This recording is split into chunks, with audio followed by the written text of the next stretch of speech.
நானும் இன்றைக்கி new year vlog தான் பார்க்க போகிறோம். தமிழ் புத்தாண்டு அன்னைக்கு அந்த நாள் எப்படி எங்களுக்கு போணுச்சு, நான் என்னென்ன ரெசிபீஸ் அண்டு ஈவினிங் ஒரு கோயிலுக்கு போனோம், அதெல்லாம் தான் உங்களுக்கு ஷேர் பண்ண போகிறேன்.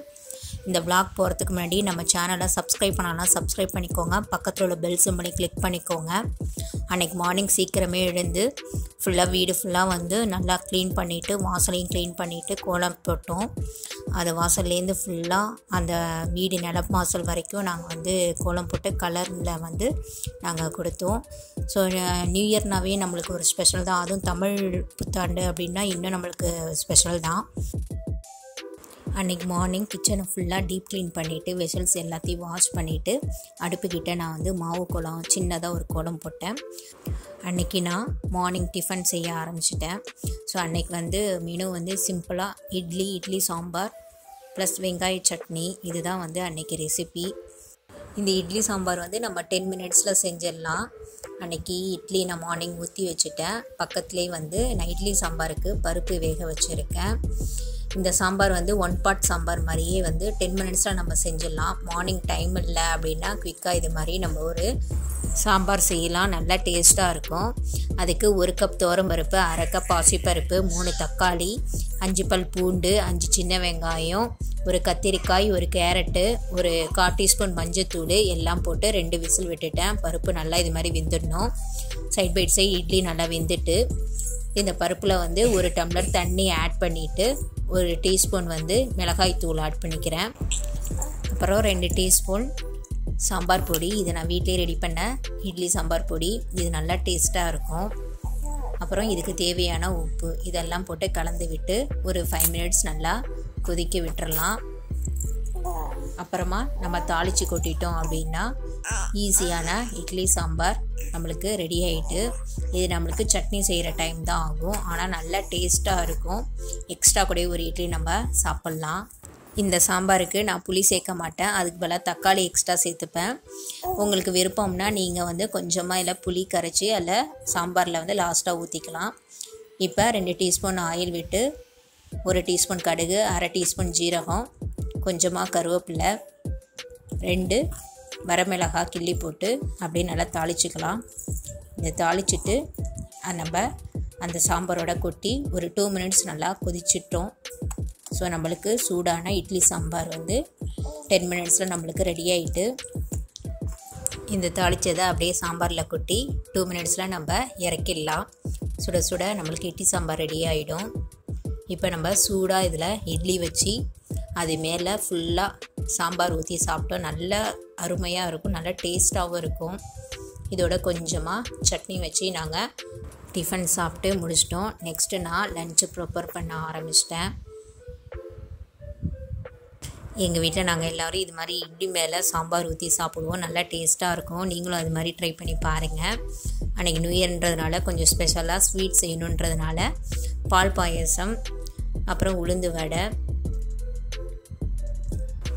பீட்ரூட் பொரியல், வாழைக்காய் வறுவல், சாம்பார், இதுதான் நான் வந்து அன்றைக்கி லன்ச் மெனுவில் வந்து நான் செஞ்சுருந்தேன். ஸோ இதெல்லாம் வந்து நான் எல்லாத்தையும் ரெடி பண்ணிவிட்டு பூஜை போடுறதுக்கு வந்து ஸ்டார்ட் பண்ணியாச்சு. ஸோ அன்னைக்கு தமிழ் புத்தாண்டு அப்படின்றதுனால சித்திரைக்கனி வச்சு பழம் எல்லாம் வச்சுருந்தேன். அது கண்ணாடியை வந்து நம்ம வந்து சுவாமியாக நினச்சி அதுக்கு வந்து மஞ்சள் குங்குமம் வச்சுட்டு அதுக்கு ஏதாவது ஒரு தங்க நகை போட்டு அதுக்கு முன்னாடி எல்லா பழமும் தெரிகிற மாதிரி நம்ம சித்திரைக்கனி வந்து அன்னைக்கு தமிழ் புத்தாண்டு வைக்கணும். ஸோ நாங்கள் லஞ்சு சாப்பிட்டு முடிச்சுட்டு அன்னைக்கு ஈவினிங் வந்து கும்பகோணத்துலேருந்து 8 கிலோமீட்டரில் இருக்கிற பட்டீஸ்வரம் கோயில், துர்க்கை அம்மன் கோயிலுக்கு தான் நாங்கள் போனோம். இது ரொம்ப கும்பகோணத்தில் உள்ள சிறப்பு வாய்ந்த ஒரு கோயில். இந்த கோயில் வந்து சுவாமிமலை முருகன் கோயிலேருந்து 3 கிலோமீட்டர் தூரத்தில் தான் இருக்குது. நீங்கள் கும்பகோணம் வந்தீங்கன்னா நீங்கள் பார்க்க வேண்டிய முக்கியமான கோயிலில் இந்த கோயிலும் ஒன்று.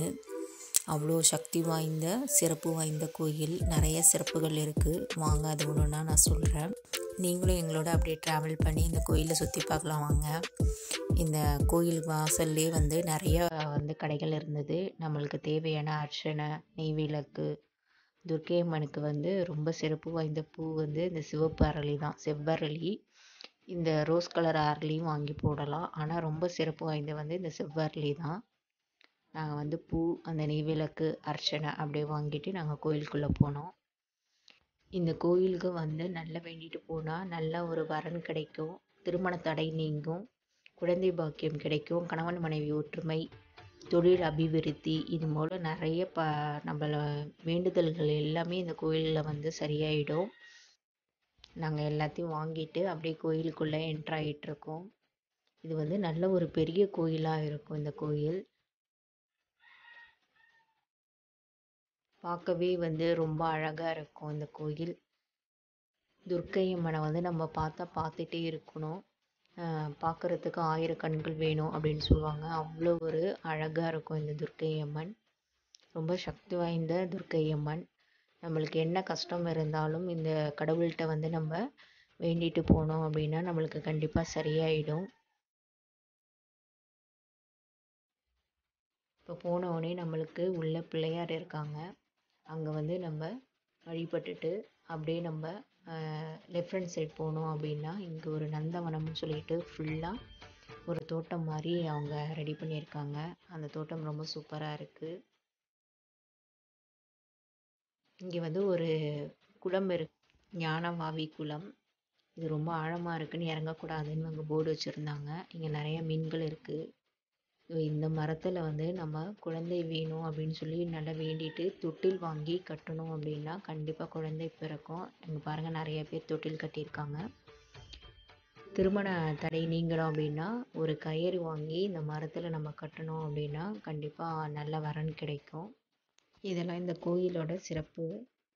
அப்படியே நம்ம இந்த மரத்தை சுற்றிட்டு அப்படியே வந்தோம் அப்படின்னா நெக்ஸ்ட்டு ஒரு இந்த குளத்துல வந்து நம்ம மீன்லாம் இருக்கிறத பார்க்கலாம்.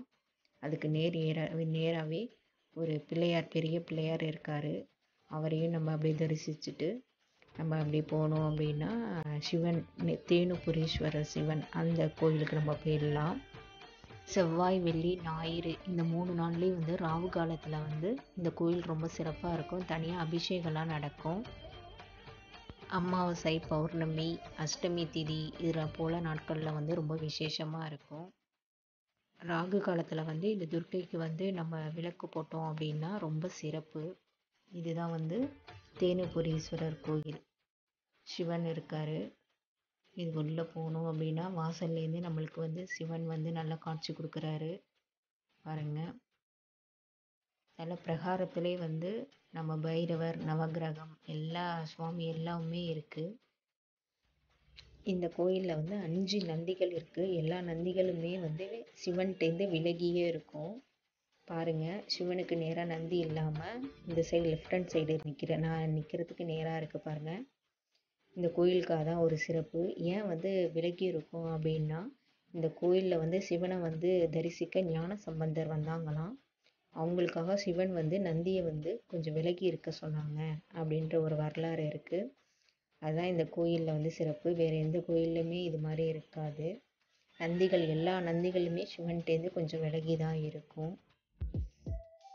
சிவன், நவகிரகம் சுற்றி உள்ள எல்லா சுவாமியும் நம்ம வழிபட்டுட்டு இது வந்து துர்க்கைக்கு போகிற வழி பாருங்கள். இங்கே வந்து ராகு தோஷம் இருந்தது அப்படின்னா அதுக்குன்னே தனியாக சிறப்பு பிரார்த்தனை செஞ்சு அதோட பை எல்லாமே வந்து 150 ரூபா இங்கே வந்து டிக்கெட் போட்டிருக்காங்க. அதை நம்ம கொடுத்தோம் அப்படின்னா நம்மளுக்கு வந்து ராகு தோஷம் வந்து சரியாயிடும். இங்கே வந்து அம்மனுக்கு வந்து அப்படியே விளக்கு போட்டுடலாம். இது வந்து பிரகாரம். நாங்கள் அர்ச்சனை பண்ணிவிட்டு அந்த பிரகாரத்தில் ஒரு 5 நிமிஷம் வந்து வெயிட் பண்ணிவிட்டு தேங்காய் பிரசாதம்லாம் சாப்பிட்டோம். அப்புறம் ஃபோட்டோலாம் எடுத்தோம். அன்றைய நாள் எங்களுக்கு நியூ இயர் வந்து ரொம்ப சிறப்பாக போனது. இந்த வருஷம் எல்லாருக்குமே வந்து நல்ல வருஷமாக அமையணும் அப்படின்னு வந்து எல்லோரும் இறைவனை வந்து நம்ம பிரார்த்திப்போம். இந்த vlog வந்து உங்களுக்கு பிடிச்சிருக்குன்னு நினைக்கிறேன். இந்த வீடியோ உங்களுக்கு பிடிச்சிருந்தா லைக் பண்ணுங்கள், ஷேர் பண்ணுங்கள், கமெண்ட் பண்ணுங்கள். மறக்காமல் ஹர்ஷியும் நானும் சேனலை சப்ஸ்கிரைப் பண்ணுங்கள். தேங்க்யூ ஃபார் வாட்சிங். பாய்.